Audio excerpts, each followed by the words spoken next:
بت... باكل في العربية هنا عادي.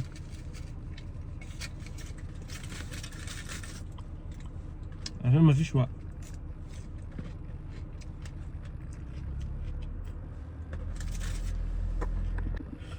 السلام عليكم ورحمة الله وبركاته، أهلا بيكم في فيديو جديد مع طارق إبراهيم. جالي رسالة امبارح، واحد من الأصدقاء يعني بعت لي رسالة: يا عم ما بتردش علينا ليه يا عم ومش عارف ايه وبتاع. أنا طبعا زي أي حد الواحد بيبقى مشغول. أنت ممكن تلاقي عندك رسائل كتير ما قريتهاش من أصدقائك العاديين، لأنك أنت الواحد مش بيبقى قاعد على التليفون ماسكه يعني 24 ساعة. فما قدرتش ارد، بس الرساله ضحكتني جدا. لقيته داخل عندي وبعدين يقول لي، انا طبعا ما ردتش، هو يقول لي انا عاوزك ضروري عاوزك ضروري مش عارف ايه، يا ريت ترد عليا. وبعدين كان كاتب بقى، رجعت على الرسائل ورا، هو كان بيسأل على حاجه، انا عاوز اقدم على السفر ومش عارف ايه والكلام ده كله، وهو اصلا اعتقد انه تحت ال 18 سنه. وبعدين قام ايه باعت لي ايه زي طريقه كده، بيقول لي يا عم وطالع لي كل يوم وتقول لي تيكو تيوب وشكرا اعزائي المشاهدين واصدقائي وبتاع، وانت 10 15 واحد بس بيشوفوك. فانا ضحكت، انا ما ردتش عليه يعني، مش هرد عليه، بس قلت ايه نقول الجملتين دول في الفيديو. يمكن هو اكيد ما دام هو بيشوفني يكون هو من ال10 دول اللي اتشرف بيهم يعني، فشكرا على الرساله يعني. وقلتها في اكتر من فيديو قبل كده، قلت لكم، قلت يا جماعه انا مش فارق معايا كام واحد بيشوف الفيديو، اكتر من ان ايه اعرف ان مثلا يطلع 10 استفادوا. بس اكيد طبعا مش هقول اهلا بال10 اللي بيشوفوني في كل مكان، يعني لازم برضو الدخله يعني يا جماعه، اعذروني برضو يعني، اهم حاجه الدخله. ف فهقولها تاني، اهلا بكل الناس اللي بتشوفني واهلا بيكم. طبعا في ناس بتبقى مفكره مثلا ان هو الموضوع بيتوقف على 10 مشاهدات على اليوتيوب. لا، انا في ناس الحمد لله عندي كم كبير، كم حلو يعني من المتابعين اللي بتشرف بيهم يعني، اللي على راسي وفرحان ان هم بيستفادوا مني في اي معلومه ولو بسيطه. ودي تعتبر رساله للواحد يعني، حاجه كويسه، فانا حاجه انا فرحان بيها يعني. فانا ما بيفرقش معايا الكم، بيفرق معايا بيسموها ايه، I don't care about quantity, I care about quality. يعني بهتم بالمحتوى او بالكواليتي يعني بالموضوع، ما يفرقش معايا الكم او العدد. بس ايه رايكم في النضاره الجديده؟ المهم اكتبوا لي في التعليق لو عجبتكم يعني.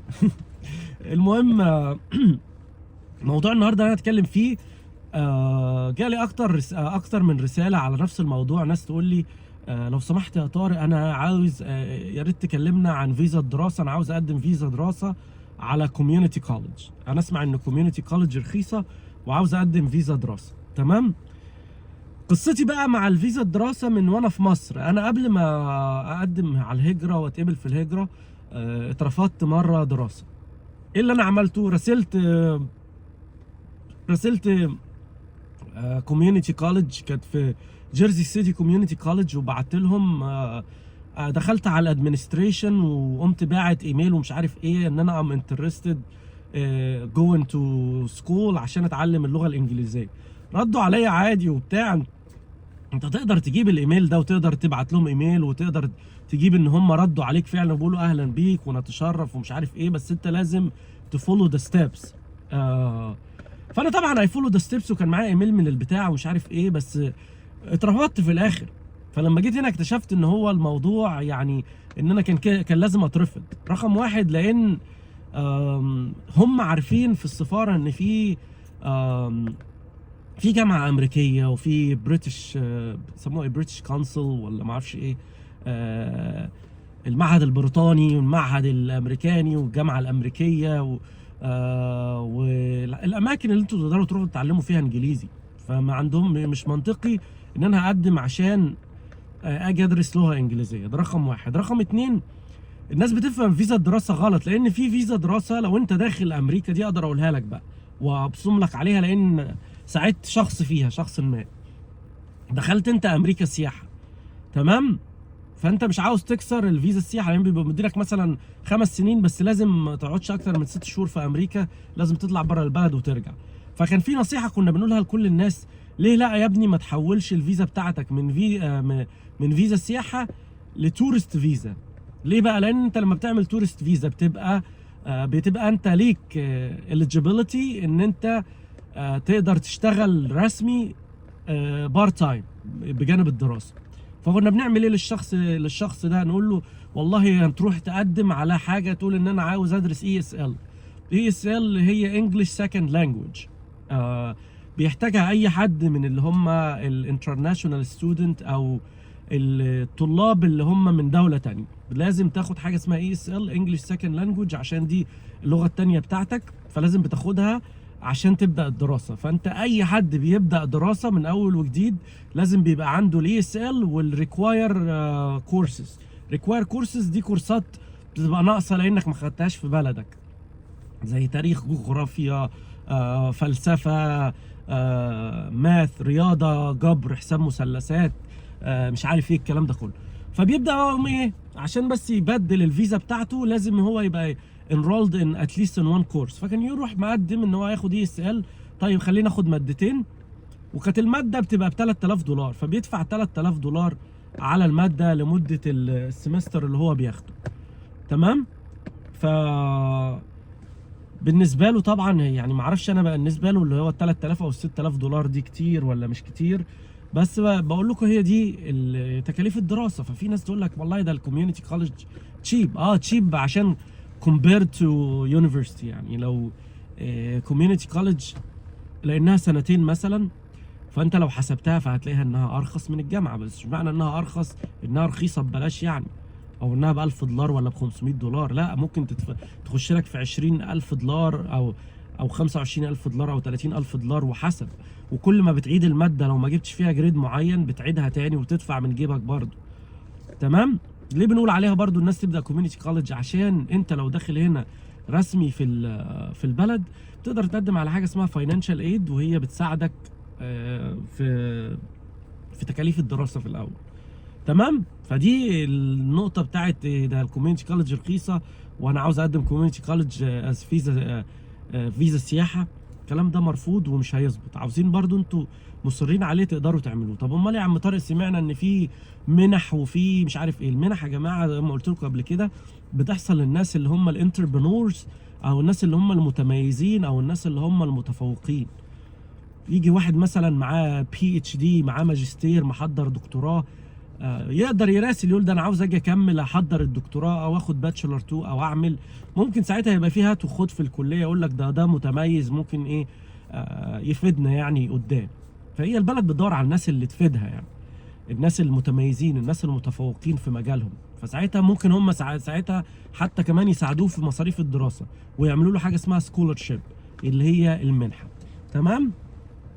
فالمنحه معلش مع احترامي لكل الناس ما تجيش انت تبقى جايب 75 في المية في الكليه وطالع بمقبول وتقول لي ده انا عاوز ايه اقدم دراسه وهيدوني منحه. على خيبه ايه؟ ماشي؟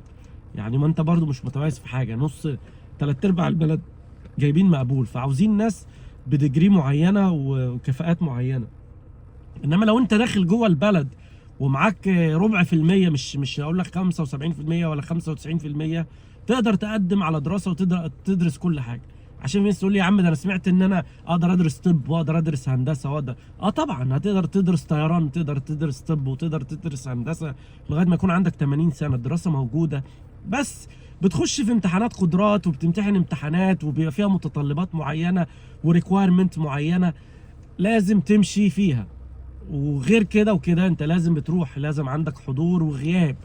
فانت طبعا احنا معلش احنا مغتربين وجايين كل واحد يعني على قده في الفلوس والكلام ده كله. فعشان كده مش بقول ان الموضوع مستحيل، الموضوع موجود، بس انت امكانياتك وترتيباتك هتمشي ازاي. في واحد يقول لي انا دكتور وعاوز اجي اكمل طب. ماشي يا عم، انت عندك امتحان معادله ولازم مثلا تذاكر له 3 شهور. ال3 شهور دي هتصرف على نفسك منين؟ هتصرف على بيتك منين لغايه ما تقعد تدرس؟ وممكن تخش تسقط او ممكن تنجح وما تجيبش المجموع اللي هم طالبينه. يقول لك مثلا طالبين 90% فيما فوق، انت نجحت بس جبت 75%، فيو هاف تو ريتيك ات، فهترجع تاخده تاني. انت نفسك بقى طويل قد ايه لحد ما تكمل؟ ليه في ناس يقول لك ده انا اعرف واحد صاحبي دكتور هنا شغال شيف في مطعم، شغال مش عارف فين، لان هو ملحقش. ممكن برضو بيحاول يكون نفسه، يقف على ارضيه ثابته، يشتري بيت، يبقى عنده كيان، يوقف الناس اللي حواليه على رجليهم، بعد كده يبدا يلتفت لنفسه. يعني انا واحد من الناس خلصت دراسه ولسه بدرس في نفس الوقت، ومأجل الدراسه لوقت ما عشان ظروف الحياتيه اللي عندي، ان انا محتاج، ان انا عندي حاجات تانية، اولويات لازم اخلصها الاول. والدراسه موجوده طول ما انا عايش، مش هتطير مني يعني. تمام. بس الدراسه مهمه ولا لا؟ الدراسه مهمه، والشهاده مهمه، كل حاجه ليها تمن وكل حاجه ليها قيمه. هنا لما انت تيجي تكمل دراسه بيبصوا على شهادتك ومجموعك، الحاجات اللي انت جايب فيها مجموع كويس ممكن يشيلوها عنك وما يخلوكش تاخدها تاني. دي الفكره في موضوع الدراسه من بره. لو انتوا لسه مهتمين، لو الناس اللي بتبعت لي نفس الاسئله اشرح لنا اكتر عن الدراسه والكلام ده كله، انا بقول لكم هو الموضوع شبه منتهي بالنسبه من بره. بس انت عاوز برضو تجرب تقدم دراسه، راسل كليات واعمل، بس الموضوع عاوز ناس متميزين، ناس جايب مثلا 100% مثلا في الثانويه العامه، يقول لك لا ده الاول على الجمهوريه، يقدر يقدم على منحه، يقدر يراسل. انما ما تبقاش جايب 70% وتقول لي يا عم حاول، بس ما تضمنش ان انت هتتقبل. بالنسبه وانت هنا في امريكا الدراسه ازاي، ممكن نعمل فيديو عن كده. بس لو انت هنا في امريكا ومهتم بالموضوع اقدر اساعدكم فيه، واقدر اعمل لكم فيديو عن الدراسه في امريكا. انما من بره اعتقد ان هي ممكن الموضوع يبقى فيه شبه ضياع للوقت، لان معلش ممكن اغلب الناس تكون اللي هي العادي، جايبين جيد جدا، جايب امتياز، جايب مقبول، فالموضوع ممكن ما يبقاش مهم. انا عاوز اعمل زي ما انا دايما بقول لكم، بحب اعمل فيديوهات في حاجه واقعيه، حاجه هتحصل. يعني انا برضو لو عاوز حد يكلمني في حاجه ايرجنت، يقول لي انا عاوزك ضروري حالا، يكون هو مثلا هنا وخلاص هيحصل له حاجه، او جاي امريكا قريب، هقف معاه من اي تو زي، ما عنديش اي مشكله. انما ما بقاش لسه بيقول لي بقى انا عاوزك ضروري، عاوزك ضروري، انا بفكر اقدم امريكا السنه الجايه. معلش يعني انت رعبتني ان في حاجه مهمه وحاجه حياه او موت، وهو الموضوع مش كبير قوي. تمام. حبيت اتكلم في الموضوع ده كده باختصار. اتمنى الفيديو يكون عجبكم والرساله تكون وصلت. واعذروني برضو ان انا بتهته كتير في الفيديو، لان انا مش مجمع الكلام، مش مجهز، ما عنديش وقت، وانا متاخر اصلا حتى على الشغل، فبحاول اعمل فيديوهات بسرعه عشان ما اتاخرش عليكم. ان شاء الله ننظم الموضوع اكتر، ونبقى كاتبين الكلام في ورقه وقلم عشان نعرف نشرحه بنظام اكتر. اتمنى منكم تكتبوا كومنتات عاوزين نتكلم عن ايه، وانتظروا الفيديوهات الجايه بكل الكومنتات اللي انتوا عايزينها. شكرا ليكم، واشوفكم في فيديو جديد. مع السلامه.